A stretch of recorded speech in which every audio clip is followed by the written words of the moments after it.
You don't remember the sound of your own name being said to you for the first time. You don't remember the ceiling above your crib or the exact texture of the blanket that made you feel safe. And yet you were there, fully there. Here's a question worth sitting with before anything else. Was anyone actually home in those first years? Was there a real feeling person behind those eyes, or just a biological machine going through the motions until a self switched on later? The answer is unambiguous. Yes, someone was home. A newborn just hours old can already pick its mother's voice out from a room full of strangers. That sound was learned before birth in the muffled acoustics of the womb, and it stayed with them the moment they arrived. Within days, an infant reacts differently to a familiar face than to a stranger's. Their cry for hunger doesn't sound like their cry for pain. There is discrimination happening. Preference, emotion, a working mind running in real time. So if consciousness was there from the start, why does it leave no trail? The answer starts with a misunderstanding almost everyone carries about memory itself. You probably picture memory like a camera. Something happens, the camera clicks, and a file gets saved for later. That is not what your brain does, and the truth is far stranger. An experience doesn't get filmed, it gets shattered. The moment something happens to you, your brain scatters the pieces on purpose. The emotional weight goes to one region. The raw sensory data, the colors, the sounds, goes to another. The order of events, the actual plot of what happened, goes somewhere else entirely. None of this is a memory yet. It's just fragments scattered across different departments of the brain, waiting for someone to staple them back together into a single, retrievable story. This happened, and it happened to me. That stapler is a structure called the hippocampus. Think of the hippocampus as a librarian working in the middle of total chaos, grabbing scattered pages as they fly past and binding them into a single book you can pull off the shelf later. Without a functioning librarian, the pages still exist. They still get written, but nothing gets bound, nothing gets shelved, and a book that was never bound can never be found again. And here is the piece almost nobody knows. In an infant, that librarian hasn't been hired yet. The hippocampus in the first years of life isn't slightly slower than an adult's. It is functionally unfinished, still growing its basic wiring for 2 to 3 years after birth, with some regions not finishing the job until adolescence. The pages are being written at incredible speed. There's just no one there yet to bind them into something you can hold. That's only half the puzzle, though. Even once the hippocampus starts maturing, around age 2 or 3, most people still can't reach back and grab anything from that period. Something else is working against memory formation. Your brain builds new brain cells continuously throughout life, especially in the hippocampus. For decades, scientists assumed you were issued a fixed number of neurons at birth.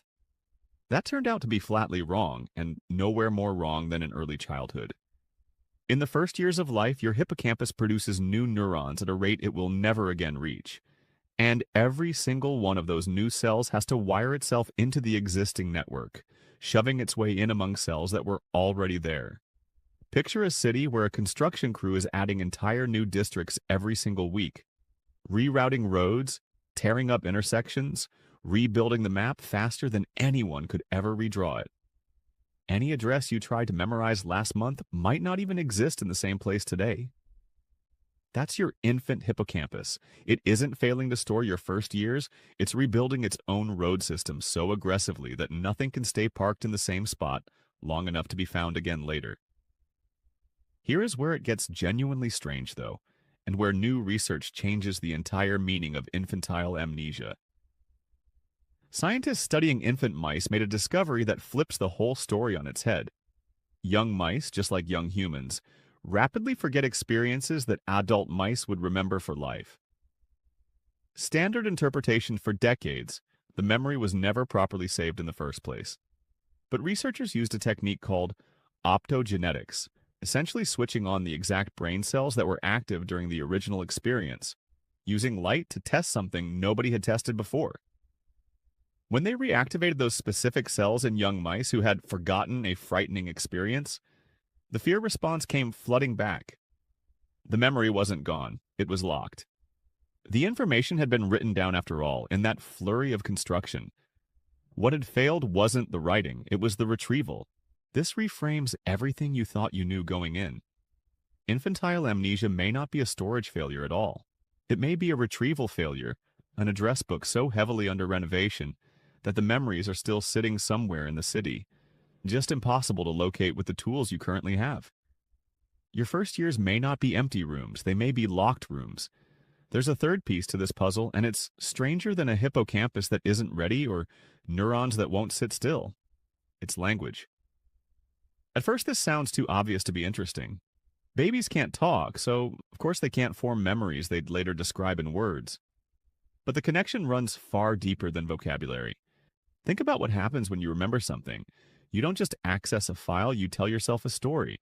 A beginning, a middle, and you standing at the center of it, moving through time. That storytelling structure, the sense of I was there and this happened to me, is built out of language. You are, in a real sense, narrating your own life to yourself constantly, and that narrator only exists once language does. Infants absolutely have a self, trapped entirely in the present tense. And I am experiencing this right now self, with no scaffolding yet to stretch backward into, I was experiencing that back then. Without words, there's no bridge, no story, no narrator, and without a narrator, no one available to be the main character of a memory. The evidence for this connection is remarkably consistent. Children who develop spoken language later also tend to develop their first retrievable memories later. Deaf children raised with sign language as their first language showed the exact same forgetting pattern as hearing children raised with speech, which tells researchers something important. It isn't spoken language specifically that matters. It's language as a cognitive tool, a structure for organizing experience into me then versus me now. Now here's where things take an uncomfortable turn. Because if memory is partly built by language and by story, then some of what you call your earliest memories were probably not experienced by you at all. They were assembled. Consider one of the most famous cases in the history of memory research. The developmental psychologist Jean Piaget, one of the most influential minds in the field, spent much of his adult life recalling a vivid, richly detailed scene from when he was 2 years old. A nurse fighting off a man who tried to snatch him from his pram, complete with scratches on the nurse's face and a crowd gathering around. He remembered it clearly for over a decade. Then, when Piaget was around 15, his former nurse wrote to his family and confessed. She had invented the entire story. There had been no kidnapping attempt at all. She'd made it up, likely to seem heroic, and the family had repeated it enough times over the years that young Piaget built a fully sensory, fully confident memory out of nothing but other people's retelling. That's the mechanism working in miniature. A photograph you've seen dozens of times, a story told at every family gathering. Enough repetition, and your brain files the reconstruction in the exact same drawer as a lived experience. Once filed, it feels indistinguishable from the real thing. You'd swear to it. Piaget did for years as a trained psychologist who studied memory himself. So ask yourself, honestly, your own earliest memory, the one you'd reach for if someone asked right now. Did you always have it? Or is there a photo somewhere? A story your family tells, a version of events you absorbed rather than lived? For most people, there's no clean answer.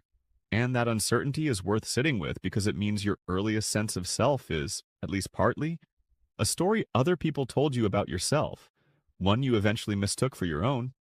So the story you can't verify, the fabricated or half-borrowed memory, sits at one end of the spectrum. But something else entirely sits underneath all of it, something that never depended on story or language at all, and it never left.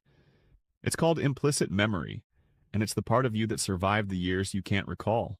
Explicit memory is the kind you can narrate. Implicit memory is the kind that lives in your reflexes, your body, your automatic assumptions about the world, with no accompanying story attached. If you were consistently soothed as an infant when you cried, your nervous system absorbed a lesson at a biological level. Distress is temporary and help arrives. That calibration shapes how quickly you calm down under stress decades later, whether or not you remember a single instance of being soothed. If comfort was inconsistent or absent, a different calibration got installed instead, a different default setting for how much you trust that people will show up. None of this arrives as a memory you can examine. It arrives as a posture, a reflex, something you act out without knowing you learned it. This same invisible transmission moves through entire families. The attachment patterns and assumptions about safety calibrated into you during your unremembered years came from caregivers who had their own unremembered years, shaped by caregivers before them. Nobody decides to pass this down. It moves as atmosphere, as emotional weather absorbed before anyone had the language to question it. Here's a strange twist that makes the whole picture even more interesting. Infantile amnesia isn't the only trick your memory plays on you across a lifetime. Ask people of any age to recall memories from their entire life, and something odd happens. They don't recall evenly. Memories cluster heavily around adolescence and early adulthood, roughly ages 15 to 25, far more than early childhood or even middle age. Researchers call this the reminiscence bump. It's as if the brain doesn't just erase your earliest years, it actively privileges a completely different stretch of life instead. The years when identity itself was being assembled, when most of your firsts as a distinct person were happening. Your memory isn't a neutral recorder scattering attention evenly across your timeline. It's building a highlight reel around the version of you it considers most defining. Which brings you back to the years you can't reach at all. They weren't wasted. They weren't skipped. They were arguably the most consequential years you'll ever live through. The years when the foundational architecture of who you are got laid down at a level deeper than memory can even access. The way you attach to people. The way you respond to fear, the intuitions that seem to come from nowhere. That can feel unsettling. You can't audit the blueprint. You can't go back and check the receipts. But there's a genuine upside hiding in that same fact. Because there's no fixed story attached to those years. There's no fixed story you're obligated to keep. The implicit patterns aren't destiny, they're a starting position, and starting positions can move. New relationships, new evidence, new experiences can recalibrate what a 3-month-old version of you concluded about the world, even without a single memory to revisit. You weren't given the receipts, you were given the architecture instead, and it's still quietly running the show right now, in ways you're only beginning to notice.